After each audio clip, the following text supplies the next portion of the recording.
I was walking on the market one day with my wife, and somebody stuck a cage in my face, and between those slits were the saddest eyes I've ever seen. There was a very sick orangutan baby, my first encounter. That evening, I came back to the market in the dark, and I heard and sure enough, I found a dying orangutan baby on a garbage heap. Of course, the cage was salvaged.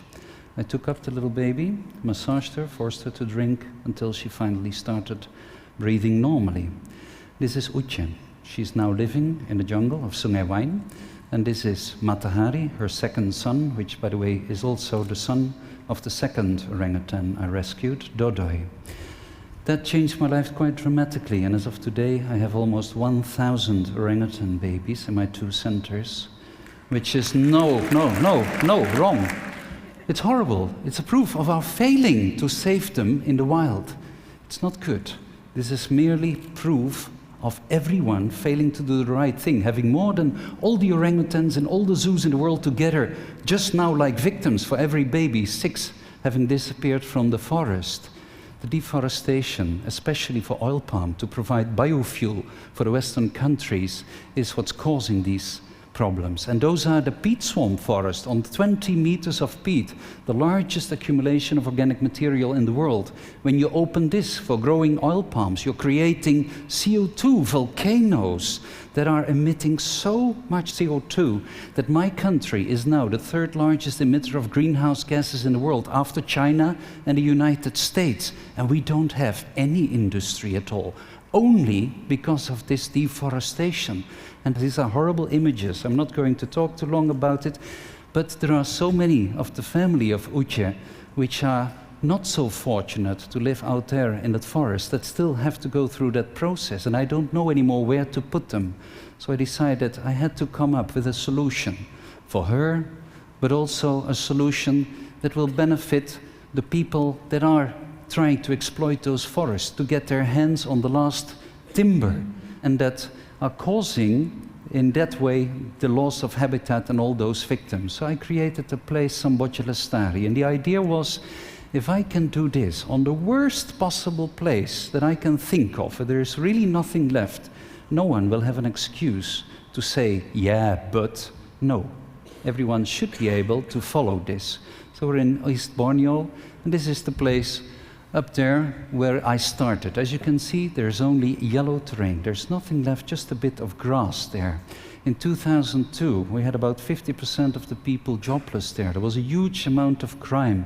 People spent so much of their money on health issues and on drinking water. There was no agricultural productivity left. This was the poorest district in the whole province. And it was a total extinction of wildlife. This was like a biological desert. When I stood there in the grass, it's hot, not even the sound of insects, just this waving grass. Still, 4 years later, we have created jobs for about 3,000 people. The climate has changed. I will show you. The climate has changed. No more flooding, no more fires. It's no longer the poorest district, and there is a huge development of biodiversity. We've got over 1,000 tree species. We have 137 bird species as of today. We have 30 species of reptiles. So what happened here? And we created a huge economic value in this forest. So basically, the whole process of destruction had gone a bit slower than what is happening now with the oil palm, but we saw the same thing. We had slash and burn agriculture. People cannot afford the fertilizer, so they burn the trees and have the minerals available there. The fires become more frequent, and after a while, you're stuck with an area of land where there is no fertility left, there is no trees left. Still, in this place, in this grassland, where you see our very first office there on that hill, 4 years later, there's this one green blob on the Earth's surface. And there's all these animals, and there's all these people happy, and there's this economic value. So how is this possible? It was quite simple. If you look at the steps, we bought the land, we dealt with the fire, and then only we started doing the reforestation by combining agriculture with forestry. Only then we set up the infrastructure and management and the monitoring, but we made sure that in every step of the way, the local people were going to be fully involved, so that no outside forces would be able to interfere with that the people would become the defenders of that forest. So we do the people, profit, planet principles, but do it in addition. A sure legal status, because if the forest belongs to the state, people say, it belongs to me, it belongs to everyone. And then we apply all these other principles like transparency, professional management, measurable results, scalability, replicability, etc. What we did was we formulated recipes, how to go from a starting situation where you have nothing to a target situation. And you formulate a recipe based upon the factors that you can control, whether it be the skills or the fertilizer or the plant choice, and then you look at the outputs and you start measuring what is coming out. Now in this recipe you have also the cost. You also know how much labor is needed. If you can drop this recipe on the map, on a sandy soil, on a clayey soil, on a steep slope, on a flat soil, you put those different recipes. If you combine them, out of that comes a business plan, comes a work plan, and you can optimize it for the amount of labor that you have available or for the amount of fertilizer you have, and you can do it.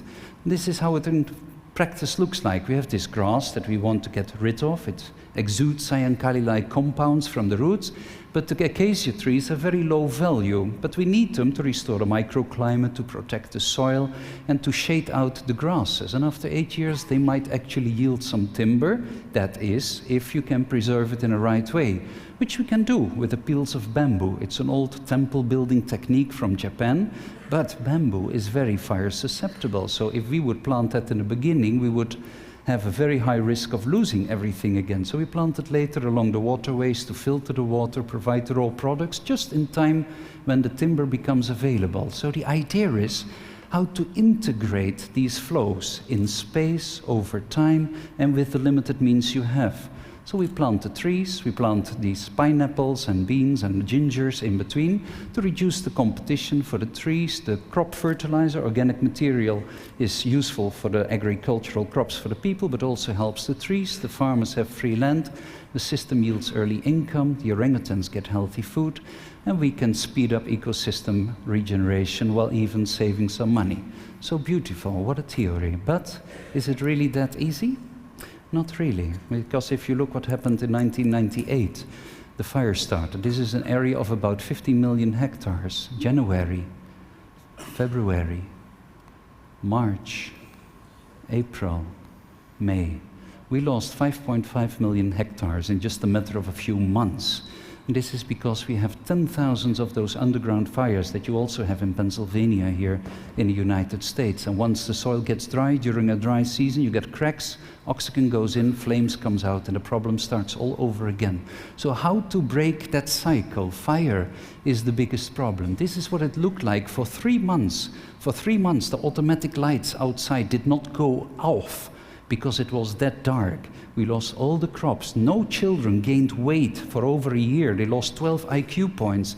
It was a disaster for orangutans and people. So these fires are really the first thing to work on. That was why I put it as a single point up there. And you need the local people for that, because these grasslands, once they start burning, it goes through it like a windstorm. And you lose, again, the last bit of ash and nutrients with the first rainfall going to the sea, killing off the coral reefs there. So you have to do it with the local people. That is the short-term solution, but you also need a long-term solution. So what we did is we created a ring of sugar palms around the area. These sugar palms turn out to be fire-resistant, also flood-resistant, by the way, and they provide a lot of income for local people. This is how it looks like. The people have to tap them twice a day, just a millimeter of slice, and the only thing you harvest is sugar water, carbon dioxide, rainfall, and a little bit of sunshine.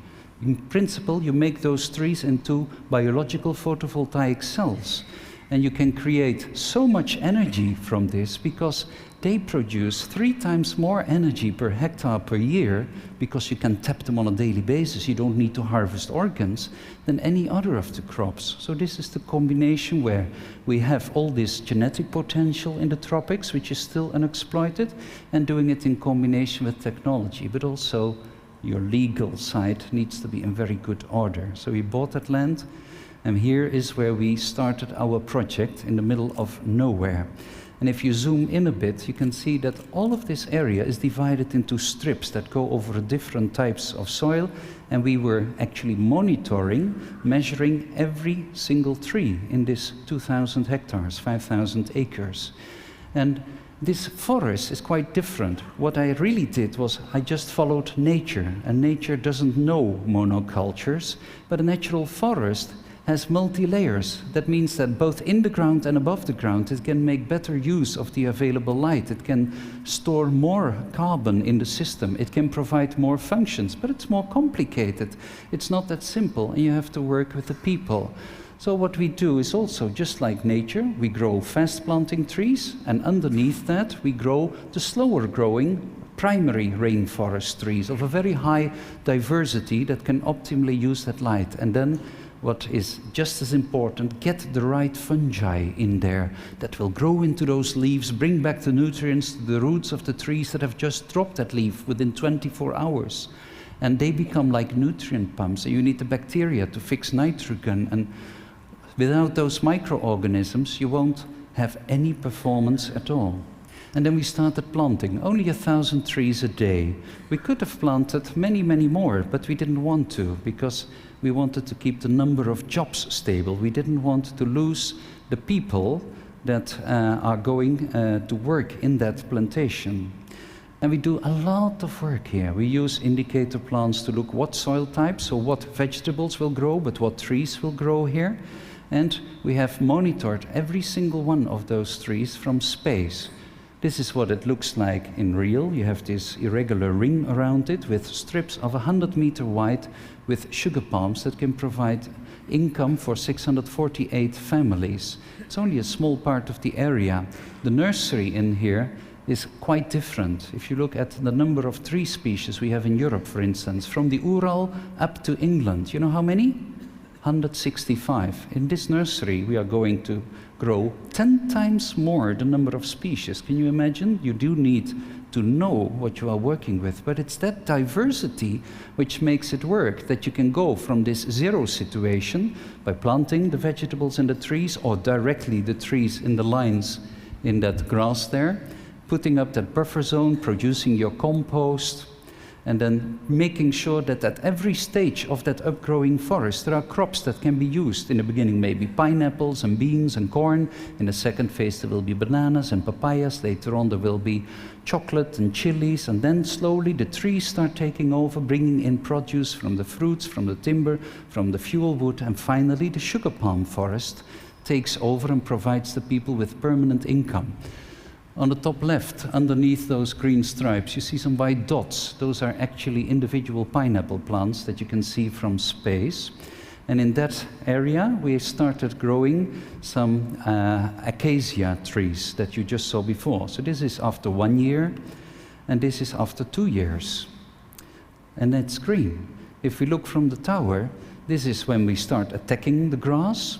We plant in the seedlings, mixed with the bananas, the papayas, all the crops for the local people, but the trees are growing up fast in between as well. And 3 years later, 137 species of birds are living here.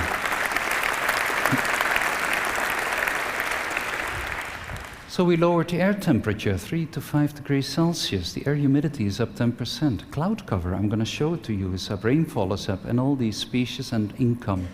This eco-lodge that I built there 3 years before was an empty yellow field. This transponder we operate with the European Space Agency. That gives us the benefit that every satellite that comes over to calibrate itself is taking a picture.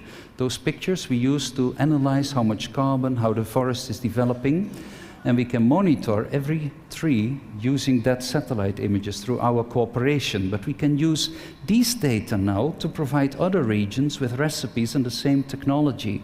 You actually have it already with Google Earth. If you would use a little bit of your technology to put tracking devices in trucks and use Google Earth in combination with that, you could directly tell what palm oil has been sustainably produced, which company is stealing the timber, and you could save so much more carbon than with any measure of saving energy here. So this is the Samboja Lestari area. You measure how the trees grow back, But you can also measure the biodiversity coming back. And biodiversity is an indicator of how much water can be balanced, how many medicines can be kept there. And finally, I made it into the rain machine, because this forest is now creating its own rain. This nearby city of Balikpapan has a big problem with water. It's for 80% surrounded by seawater, and we have now a lot of intrusion there. Now we looked at the clouds above this forest. So we looked at the reforestation area, semi-open area, and open area. And look at these images. Yeah, I just run them very quickly through. In the tropics, raindrops are not formed from ice crystals, like is the case in the temperate zones. You need the trees with mycists, chemicals that come out of the leaves of the trees that initiate the raindrops. So you create a cool place where clouds can accumulate, and you have the trees to initiate the rain. And look, there's now 11.2% more clouds. That was already after 3 years. If you look at the rainfall, it was already up 20% at that time. But let's look at the next year, and you can see that that trend is continuing. Where first we had a small cap of higher rainfall, that cap is now widening and getting higher. And if we look at the rainfall pattern above Samboja Lestari, it used to be the driest place. But now you see consistently a peak of rain forming there. So you can actually change the climate. When there are trade winds, of course, the effect disappears. But afterwards, as soon as the wind stabilizes, you see that again the rainfall peaks come back above this area. So to say it is hopeless is not the right thing to do, because we actually can make that difference if you integrate the various technologies.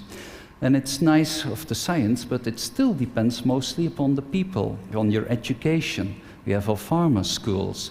But the real success, of course, is our band, because a baby is born, we will play, so everyone's our family, and you don't make trouble with your family.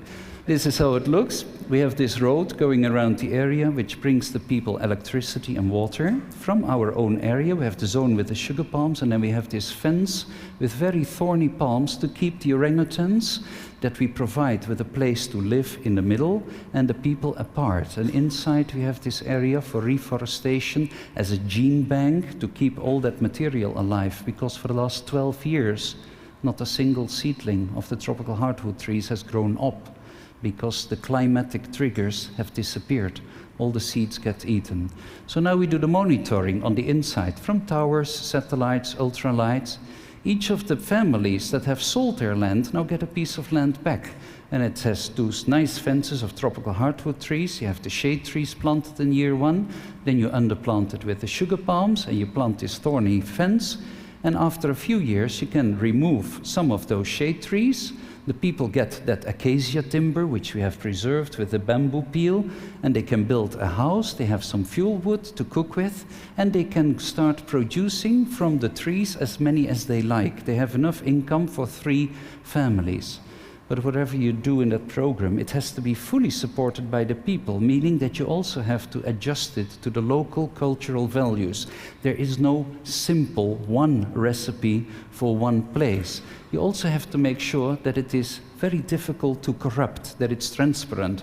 Like here in Samboja Lestari, we divide that ring in groups of 20 families. If one member trespasses the agreement and does cut down trees, the other 19 members have to decide what's going to happen to him. If the group doesn't take action, the other 33 groups have to decide what is going to happen to the group who doesn't comply with those great deals that we are offering them. In North Sulawesi, it is the cooperative. They have a democratic culture there. So there you can use the local justice system to protect your system. So in summary, if you look at it, in year 1, the people can sell their land, they get income, but they get jobs back in the construction, in the reforestation, working with the orangutans. They can use the waste wood to make handicraft. They also get free land in between the trees where they can grow their crops. They can now sell part of those fruits to the orangutan project. They get building materials for houses, a contract for selling the sugar, so we can produce huge amounts of ethanol and energy locally. They get all these other benefits, environmentally, money, they get education. It's a great deal, and everything is based upon that one thing: make sure that forest remains there. So if we want to help the orangutans, what I actually set out to do, we must make sure that the local people are the ones that benefit. And I think the real key to doing it, to give a simple answer, is integration. I hope if you want to know more, you can read more.